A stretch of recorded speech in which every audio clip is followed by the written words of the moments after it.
Me friends and ఫ్యామిలీతో సరదాగా బయటకు వెళ్ళటానికి కారు లేదా అయితే వెంటనే ఈ నెంబర్కి కాల్ చేయండి. నమస్తే, వెల్కమ్ టు సుమన్ టీవీ. నేను మీ విష్ణు. ప్రస్తుతం నాతో పాటు Andhra Pradesh Telangana regional rural bank employees association president Brungi Ravikanth గారు ఉన్నారు. వారితో మాట్లాడి గ్రామీణ బ్యాంకుల విభజన ప్రక్రియకు సంబంధించిన పూర్తి సమాచారాన్ని వారి మాటల్లోనే తెలుసుకుందాం. సార్ రవికాంత్ గారు నమస్తే. సార్ విష్ణు గారు నమస్కారం అండి. సో రవికాంత్ గారు, ఇప్పుడు దేశవ్యాప్తంగా ఉన్న గ్రామీణ బ్యాంకులు గోల్డెన్ జూబ్లీ సెలబ్రేషన్స్ కూడా జరుపుకోబోతున్నాయి కాబట్టి, సో మీరు కూడా బ్యాంకింగ్ సెక్టార్లో ఉన్నారు కాబట్టి మరి మీరేం చెప్పాలనుకుంటున్నారు? అసలు 2 అక్టోబర్ 1975 రోజు గ్రామీణ ప్రాంతాల ప్రజలకు విస్తృతమైన సేవలు అందించే లక్ష్యంతోనే భారత ప్రభుత్వము ఈ వ్యవస్థను ప్రారంభించడం జరిగింది.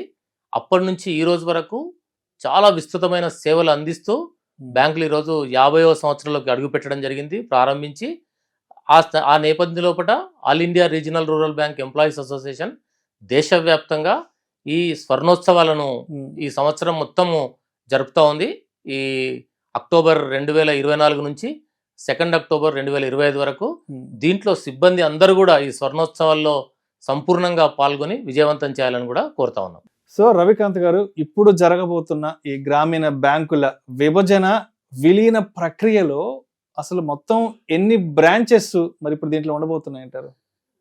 వాస్తవంగా ఆంధ్రప్రదేశ్ గ్రామీణ వికాస్ బ్యాంకు సంబంధించి 493 శాఖలు తెలంగాణ ప్రాంతంలో ఉన్నాయి. అట్లాగే ప్రజెంట్గా తెలంగాణ గ్రామీణ బ్యాంకు పేరు పైన 429 శాఖలు తెలంగాణ 5 జిల్లాల్లో ఉన్నాయి. ఈ రెండు కలిపి 922 శాఖలతోనే ఒక పెద్ద బ్యాంకుగా ఈ బ్యాంకు రూపాంతరం చెందబోతుంది 1 జనవరి 2025 నుంచి. సో అయితే ఇప్పటికే ఈ గ్రామీణ బ్యాంకులకు సంబంధించి 225 మంది ప్రొబేషనరీ ఆఫీసర్స్ స్కేల్ 1 పోస్టుల భర్తీ కోసం ఇంటర్వ్యూలు కూడా జరిగాయి. అండ్ అదేవిధంగా జనవరి 1, 2025 పోస్టింగ్లు కూడా ఇవ్వబోతున్నారు IBPS ద్వారా అంటూ కూడా మనం వార్తా కథనాల్లో చూడడం జరిగింది కదా. సో ఏంటి ఇప్పటి వరకు ఇంటర్వ్యూలు పూర్తయి నెక్స్ట్ పోస్టుల భర్తీ కోసం చూస్తున్న వాళ్ళకి ఏం చెప్తారు? అంటే IBPS 6 నెలల క్రితము ఆంధ్రప్రదేశ్ గ్రామీణ Vikas bank separate indent, Telangana గ్రామీణ బ్యాంకు సపరేట్ ఇండెంట్ గా నోటిఫికేషన్ ఇవ్వడం జరిగింది. ఆ నోటిఫికేషన్ లో భాగంగా ఇంటర్వ్యూస్ కూడా కంప్లీట్ అయినాయి. స్కేల్ 1 225 మంది స్కేల్ 1 ఆఫీసర్లు, 44 మంది స్కేల్ 2 ఆఫీసర్లు, 8 మంది స్కేల్ 3 ఆఫీసర్లు ఈ 2 బ్యాంకులకు సంబంధించి ఇంటర్వ్యూస్ కంప్లీట్ అయ్యి పోస్టింగ్స్ కొరకు వెయిట్ చేస్తా ఉన్నారు. అయితే రీసెంట్ గా ఈ అమాల్గమేషన్ ప్రక్రియ నేపథ్యం లోపల ఏపీ గ్రామీణ వికాస్ బ్యాంక్ విభజన జరుగుతున్న క్రమం లోపల ఏపీ గ్రామీణ వికాస్ బ్యాంక్ యాజమాన్యము IBPS కు లేఖ రాయడం జరిగింది. వారు ఇచ్చిన ఇండెంట్ మొత్తాన్ని తెలంగాణ గ్రామీణ బ్యాంకు ట్రాన్స్ఫర్ చేయమని, అట్లాగే తెలంగాణ గ్రామీణ బ్యాంకు యాజమాన్యం కూడా ఆంధ్రప్రదేశ్కి ఇచ్చినటువంటి ఇండెంట్ మొత్తాన్ని కూడా తెలంగాణకు తీసుకోమని చెప్పడం జరిగింది. దాంతోనే ఇప్పుడు ఎవరైతే నూతనంగా బ్యాంకులోకి రాబోతున్నారో 1/1/2025 తర్వాత వాళ్ళందరూ కూడా తెలంగాణ గ్రామీణ బ్యాంకులోని మాత్రమే చేరుతారు. కాబట్టి వారికి ఆ సమస్య ఏముండదు. సో రవికాంత్ గారు, ఇప్పుడు ఈ విభజన విలీన ప్రక్రియకు సంబంధించి చాలా మంది ఉద్యోగుల్లో రకరకాల సందేహాలు వెల్లువెత్తుతున్నాయి. చాలా మంది చాలా డైలమాలో ఉన్నారు. మా పరిస్థితి ఎలా ఉండబోతోంది, ఏంటి ఎంప్లాయీస్కి సంబంధించిన విభజన ప్రక్రియ ఎలా ఉండబోతుంది అంటూ కూడా చాలా మంది అటువంటి ఆందోళన ఉన్నారు. కాబట్టి మీరు ఎస్పెషల్లీ ఉద్యోగులకు మీరు ఎటువంటి ఇన్ఫర్మేషన్ పాస్ ఆన్ చేద్దాం అనుకుంటున్నారు? అసలు వాస్తవంగా భారత ప్రభుత్వ ఆదేశాల మేరకు ఏపీ గ్రామీణ వికాస్ బ్యాంకు తెలంగాణ నుంచి ఆంధ్రప్రదేశ్కి వెళ్ళే ఆప్షన్స్, ఆంధ్రప్రదేశ్ నుంచి తెలంగాణకు వచ్చే ఆప్షన్స్ గురించి ఆప్షన్స్ అడగడం జరిగింది. 10 డిసెంబర్ నాడు ఆప్షన్స్ యొక్క టైం అయిపోయింది. 561 మంది సిబ్బంది తమ యొక్క అంగీకారాన్ని బ్యాంకుకు తెలియజేయడం జరిగింది. మేము అసోసియేషన్స్ తరఫు నుంచి కూడా వాళ్ళందరూ ఏమాత్రం అధైర్యపడొద్దని మేము తెలియజేస్తున్నాము. తప్పనిసరిగా 561 మంది ఆప్షన్స్ ఇచ్చిన వాళ్ళందరూ కూడా ఆంధ్రప్రదేశ్కు మార్చ్ నెల లోపల తప్పనిసరిగా వెళ్ళిపోతారని అఖిల భారత సంఘం కానీ, రాష్ట్ర సంఘం కానీ, స్థానిక సంఘాలు కానీ తరఫున తెలియజేస్తా ఉన్నాం. మేము ఈ 561 మంది ఈ 3 నెలల కాలం లోపల తప్పనిసరిగా ఆంధ్రప్రదేశ్కు వెళ్తారని తెలియజేస్తా ఉన్నాం. అంటే ఒకటేసారి ఫైనాన్షియల్ ఇయర్ ఎండింగ్ అయిపోయిన తర్వాత 31 మార్చి తర్వాత మరి వాళ్ళు ఎక్కడికైతే వెళ్ళాలో అక్కడికి వెళ్ళిపోవాల్సి ఉంటుంది అయితే.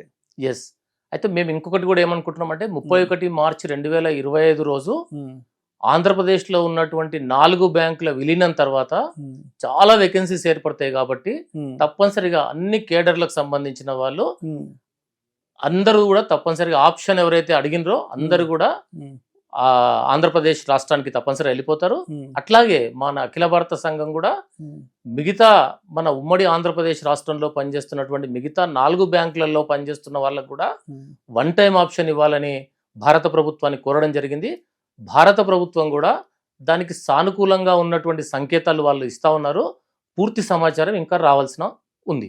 సో రవికాంత్ గారు, ఇప్పుడు రాష్ట్ర ప్రభుత్వాలు అనేవి ఈ గ్రామీణ బ్యాంకులకి ఎటువంటి సహకారం తోడ్పాటు అందిస్తే ఇవి ఇంకా మున్ముందు మరి మన ఆర్థికాభివృద్ధికి ఇంకా పెద్ద ఎత్తున చేయూతనిచ్చే అవకాశం ఉందంటారు, ఎస్పెషల్లీ గ్రామీణ బ్యాంకుల విషయంలో?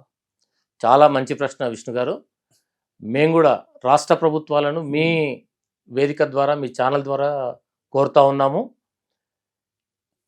ఎవరైతే ప్రజలు తమ డిపాజిట్లు చేస్తారో పెద్ద పెద్ద బ్యాంకులో చేసిన డిపాజిట్లు అన్నీ కూడా సైఫన్ అయి పెద్ద పెద్ద సెంటర్లకు, బాంబే, ఢిల్లీ లాంటి సెంటర్లకు, పక్క రాష్ట్రాలకు తరలిపోయే అవకాశం ఉంది.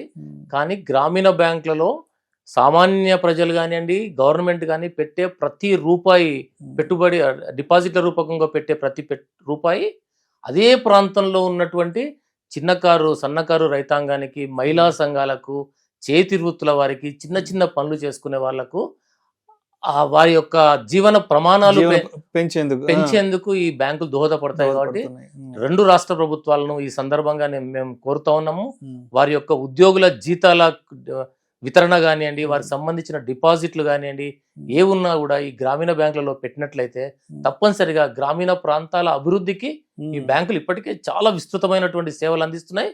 ఇంకా బ్రహ్మాండంగా ఇంకా చేసే అవకాశం ఏర్పడుతుందనేది మీ మాధ్యమం ద్వారా తెలియజేస్తా ఉన్నానండి నేను. సో మొత్తానికి రాష్ట్ర ప్రభుత్వాలు గ్రామీణ బ్యాంకులకు సహకారం అందిస్తే రూరల్ ఎకానమీ పెద్ద ఎత్తున డెవలప్ అయ్యే అవకాశం ఉంది.